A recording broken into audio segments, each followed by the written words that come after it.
Gigantes Podcast. Baloncesto hablado. La selección española masculina ha quedado eliminada de los Juegos Olímpicos de París 2024, un resultado que no debería pillar a nadie de sorpresa después de ese primer inicio, cayendo ante Australia por 12 puntos, después imponiéndose a Grecia y por último cayendo ante Canadá por apenas 3 puntitos en esa última jornada que ha sido de especial dolor para los aficionados españoles. Un resultado que pone fin a una racha histórica para el baloncesto español con 5 presencias consecutivas en los cuartos de final de unos Juegos Olímpicos. Será la primera vez desde Sydney 2000 donde España no estará en la fase final de un torneo olímpico. Y aquí, en este vídeo en Gigantes del Básquet, vamos a tratar de explicar el porqué, las razones por las cuales España ha caído eliminada a las primeras de cambio en este torneo olímpico de París 2024. Mi nombre es Sergio Raminal. Arrancamos.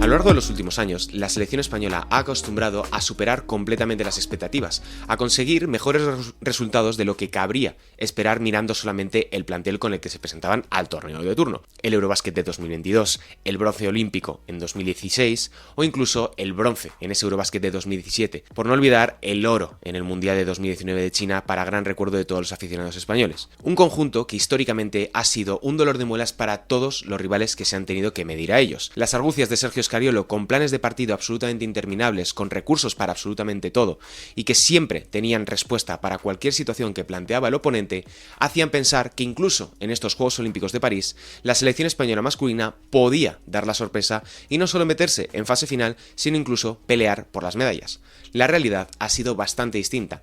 Y esto tiene que ver con una cuestión muy importante como es el grupo. El grupo en el que quedó encuadrada España era realmente complicado. No quizá por la entidad de sus rivales, sino por lo parejos que estaban entre los 4 equipos que componían el grupo. Más allá del favoritismo que podía haber con Canadá, con un equipo repleto de estrellas de la NBA, con jugadores como Shai Gilgeous-Alexander o Jamal Murray, que quedó de menos a más en este torneo, lo que llevamos en estos 3 partidos que llevamos de fase de grupos y ahora que ya avanzarán a cuartos de final.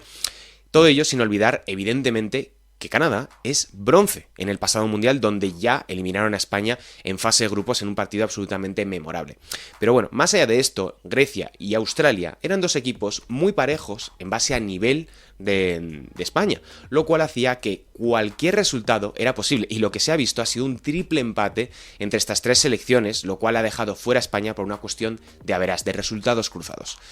El balance que se puede sacar de esto en realidad es positivo dependiendo de cómo se mire. La selección española ha competido contra rivales con jugadores a nivel individual probablemente mucho mejores, porque España, más allá del paso adelante que ha dado Santi Aldama, no ha tenido una estrella del nivel comparable a lo que han presentado las otras 3 selecciones con las que se ha medido. Australia, por mucho que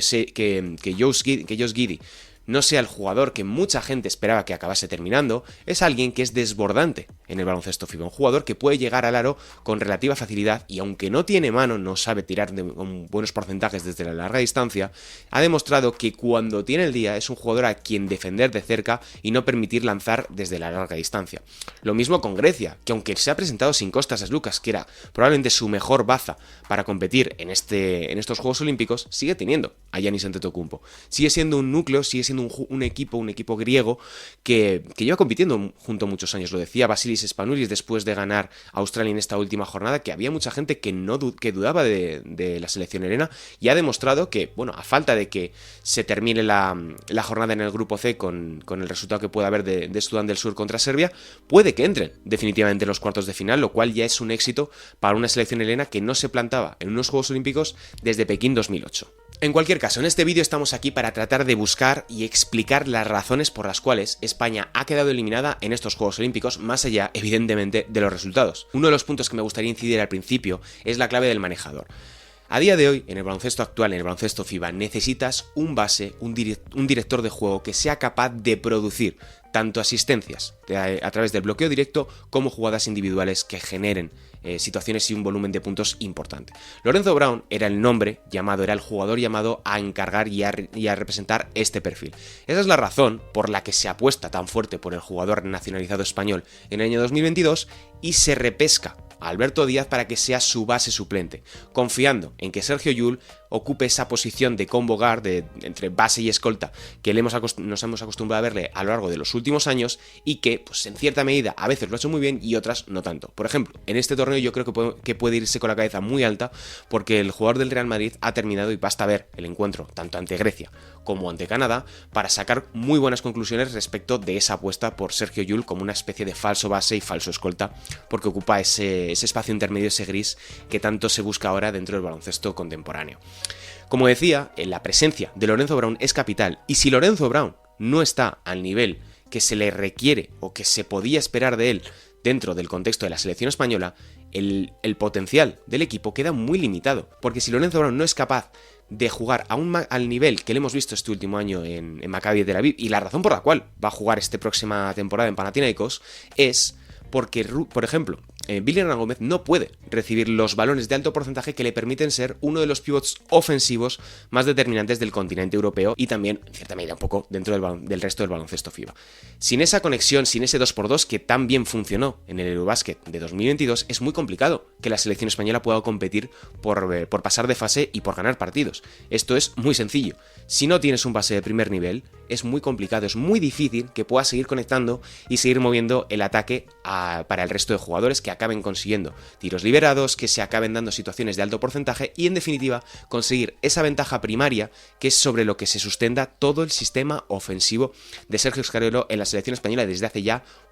probablemente en todo este ciclo olímpico. Y esto lo relaciono con algo que ha sido bastante importante, y es la lentitud con la que la selección española ha jugado en ataque, porque les hemos visto sistemas muy largos, que había sido un poco la seña de identidad de este equipo a lo largo de los últimos 4 o 5 años, pero que,